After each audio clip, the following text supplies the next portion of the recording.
You're listening to the Cyberwire Network, powered by N2K.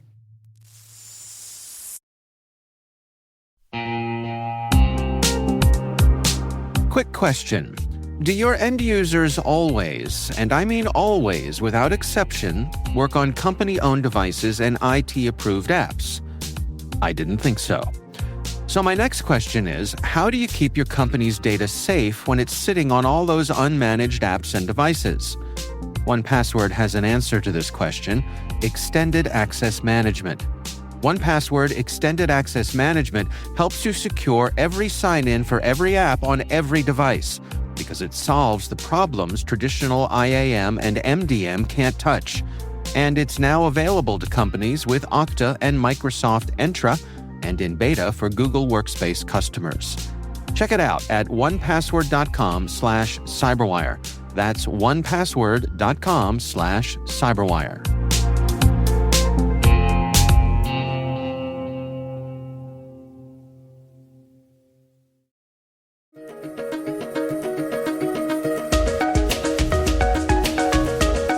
Yeah, so they were targeting pan-tilt-zoom IP cameras. It's actually almost impossible to say exactly what model of pan-tilt-zoom camera they were targeting. And these vulnerabilities allow an attacker to completely compromise an IP camera, gain access to the device, pivot throughout it to the rest of the network, establish persistence, or, overwrite or insert or remove any kind of recorded media that might be stored on the device.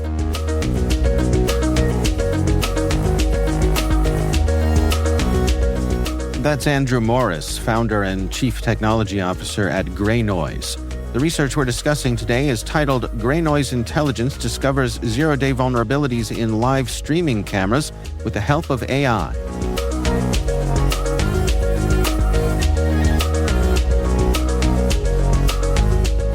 Yeah, so at Grey Noise, we operate a very large collector network, honeypot network on the internet that detects reconnaissance and exploitation traffic on the internet. And what brought our attention to this is, we see in the wild cyber attacks every day, like literally millions of them a day, every day. And this was a very routine review of a traffic pattern that had crossed our sensor fleet, which was surfaced by our AI called SIFT. And in triaging this vulnerability, trying to basically categorize it as, what is this?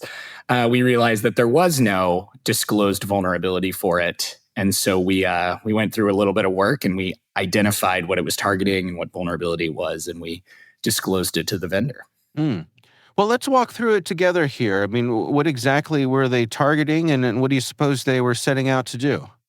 Yeah, so they were targeting pan-tilt-zoom IP cameras. And it's actually almost impossible to say exactly what model of pan-tilt-zoom camera they were targeting because the vulnerability existed in several different IP cameras, the vulnerabilities, I should say. And these vulnerabilities allow an attacker to completely compromise an IP camera, gain access to the device, pivot throughout it to the rest of the network, establish persistence, or, overwrite or insert or remove any kind of recorded media that might be stored on the device, including disabling it. So those are some of the things that the attacker can do. Reading through the research, you noted that it would have been possible for them to make the cameras part of a botnet as well? That's exactly right. Yeah. So the vulnerabilities that we identified lead to full camera takeover. So that means that whatever the attacker wants to do with them, they can do it with them.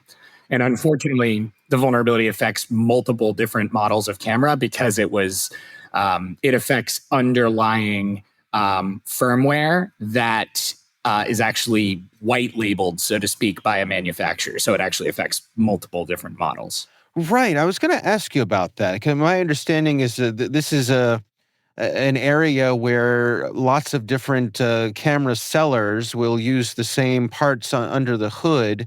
And so that's how you end up with these vulnerabilities spread across multiple brands and model numbers? That's exactly right. So, we identified the vulnerability And it seems that the vulnerability is in the underlying firmware. The firmware has been licensed by multiple manufacturers. So we're still trying to kind of gauge the true impact of the bug. And it's tough. It's a tough one. Yeah. Well, tell us about the actual vulnerabilities. What were the shortcomings here? Yeah, so there's two vulnerabilities which combined together lead to full sort of unauthenticated remote code execution.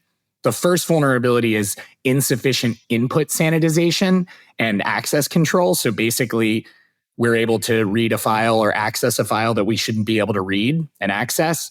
And then there's another vulnerability, which is a insufficient input validation that leads to operating system command injection. So we can reach a page that we shouldn't be able to reach, and then we can use that page to inject malicious input, which leads to command injection on the camera. I see. And what are your recommendations for folks to protect themselves here? This is kind of tough. So if you are a customer of the IP camera, if you're somebody who has purchased or operates any of these IP cameras, I'm going to recommend two things. The first is to patch as soon as humanly possible. And then the second is to do some very mild triage to make sure that you haven't already been compromised, which is to say maybe disconnect those devices and reboot them to factory settings and then update the firmware. Reflash them, reboot them, update them, make sure to get them patched. That's pretty much all you can do. And then beyond that, it's the ball's in the court of the attacker or of the manufacturer. Sorry. And so really just make sure that you've got some ability to, if you can't patch for any reason, just make sure that you've got some ability to middle and inspect and potentially block malicious traffic that goes to those IP cameras. Make sure that any that are facing the internet that you've done some cursory triage on, because there's a very good chance that they've been compromised. Yeah, it really seems like, this is a product category that comes up time and time again, that these cameras are a soft target for some of these hackers here. I mean, that's exactly right. So you've got to understand that these are, Microsoft and the Linux Foundation have done hundreds of millions of dollars of research and investment into securing their operating systems. So Microsoft obviously invests billions of dollars into securing, Microsoft and Windows. Obviously, Linux manufacturers or the Linux Foundation invests quite a bit of time and energy into making sure that their kernels are up to date and are secure. But these devices, they can't run any of those operating systems. They're running a very stripped down old version of Linux. There's very limited hardware, which means there's no, space for overhead, including some of these modern security features that prevent exploitation like this, or even modern security features that allow detection and response. These devices are really hard to secure. I would argue they're impossible to secure. And this is going to continue to happen. There's very little that anybody can do about it. So unfortunately, that's just where we are.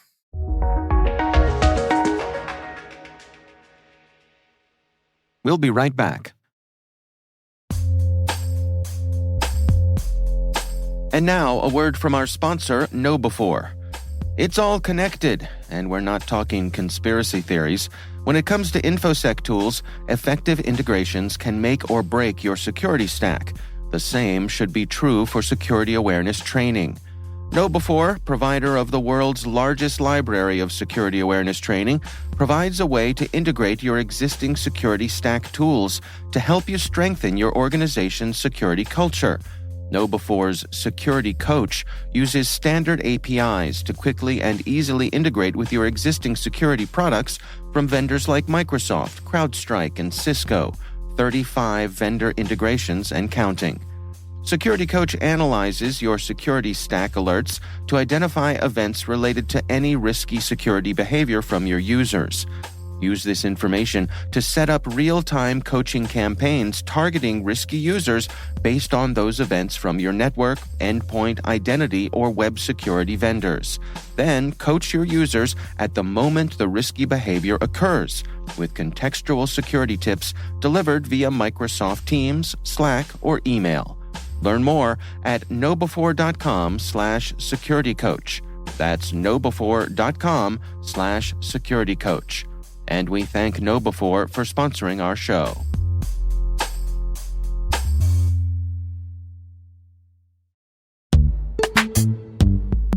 Identity architects and engineers, modernize your identity systems with Strata.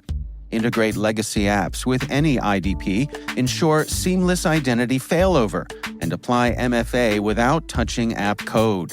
Strata offers robust, efficient identity management, reducing tech debt and enhancing security.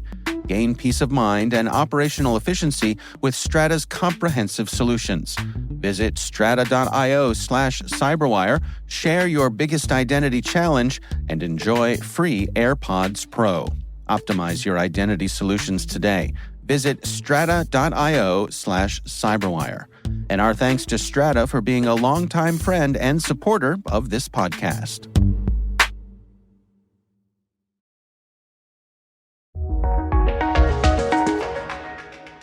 I'd love to dig into some of the processes that you and your colleagues there at Grey Noise use to differentiate malicious traffic from what I assume is a high volume of routine IoT network activity. Yeah, so at Grey Noise, what we do is we operate a gigantic honeypot fleet. And so what that does is that gives us a tremendous amount of live reconnaissance and attack traffic that's happening across the whole internet sort of all the time. And what that allows us to do is that allows us to get a sort of baseline of what normal looks like, what expected looks like. And then we can use that baseline to figure out which of our customers' networks or any of our customers' networks that are deviating really far beyond that baseline. So stated differently, we can give our customers the ability to identify targeted scanning and targeted attacks by actually subtracting out all of the internet background noise that day. And that leads to a much cleaner signal for our customers. Does that make sense? It does. And one of the things you highlighted in the research was that you took advantage of some AI capabilities for this detection. I'm curious, why do you suppose that previous security methods might have missed this kind of exploit, and how did AI increase your odds of finding it? Oh, yeah. I mean, so how other devices missed this, I mean, it's very easy how other technologies missed this, is that this was an unknown software vulnerability. This was a 0-day. There was no signature for this. There is no way that this could have possibly been sort of a rule could have been, created on successful exploitation of this device. So that makes sense. How AI assisted us, we have a internal product at Grey Noise called Sift, which clusters network traffic and it surfaces net new traffic patterns. And at Grey Noise every day, we process over 1 billion events a day, every day. But inside of those billion events, we use AI to only surface the net new traffic patterns, which are only about 30 to 50 a day, usually less than 100 a day. And so that's a very manageable amount of data to triage as a human. And so we triage those net new traffic patterns that are created by Sift. And this was one of those net new traffic patterns that we'd never seen before. And then in investigating this, we determined that it was indeed a 0-day vulnerability. And this was confirmed by manufacturers when we reached out to them as well. And how do the manufacturers respond? Again, with something, it's fair to say maybe a low margin product like a security camera. Do you find that they are responsive to you reaching out to them? Yeah, I mean, the manufacturers that we worked with here were helpful. They were appreciative that we reached out to work with them. They stayed inside of the promised timelines. They didn't sort of pull any kind of any of the scummier tricks that we see people pull during responsible disclosure. So overall, I mean, hats off to the manufacturer. Again, we still haven't really identified true root cause of this bug. There's a good chance that we're going to have to cut even more software vulnerabilities to get to the root of this. But yeah, the manufacturer was very responsive, and and they were good to work with. As we look forward here, how do you foresee the role of AI evolving within the industry to counteract these types of attacks? Yeah, I mean, I think AI just helps us make, big problems a little bit smaller. Any kind of problems of scale for things that people are struggling to wrap their hands around. There's still a lot of jobs that have to be done by a person right now that we've just not exactly figured out how to kind of AI around. But there's a lot of work that I think that humans do that machines are just better off to do. And I think that the future looks like us sort of shaking some of those things out. Someday we're going to realize how ridiculous it is that we, that humans ever reviewed thousands and thousands of data entries in order to, figure out which things to spend their time and energy looking at. That's something that just makes more sense for machines to do. So the way that I sort of picture it is a little bit like, before the radar was invented, we had a lot of people and a lot of planes constantly, surveying and patrolling 24/7 all the time. But then once the radar was invented, we didn't have to do that anymore because we had machines that were sort of, very kind of 24/7 monitoring to see that nothing is happening and then alerting us when something does happen. And I really do think that that's the direction that we're going to be taking things with AI even more. And so I'm excited about that. I'm very, very hopeful for the future and how, AI is going to ultimately help defenders be more secure and identify more big bad vulnerabilities before they can be used in dangerous attacks. Our thanks to Andrew Morris from Grey Noise for joining us. The research is titled Grey Noise Intelligence Discovers Zero-Day Vulnerabilities in Live Streaming Cameras with the Help of AI. We'll have a link in the show notes.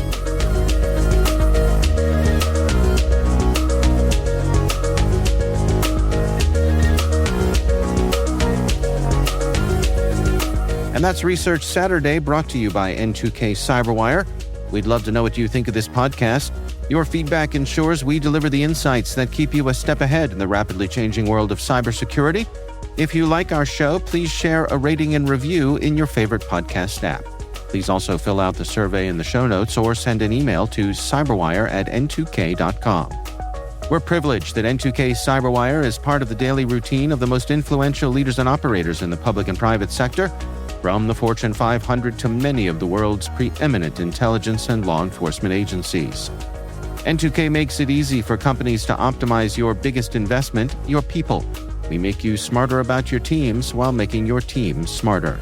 Learn how at n2k.com. This episode was produced by Liz Stokes. We're mixed by Elliot Peltzman and Trey Hester. Our executive producer is Jennifer Iben. Our executive editor is Brandon Karpf. Simone Petrella is our president. Peter Kilpie is our publisher. And I'm Dave Bittner. Thanks for listening. We'll see you back here next time.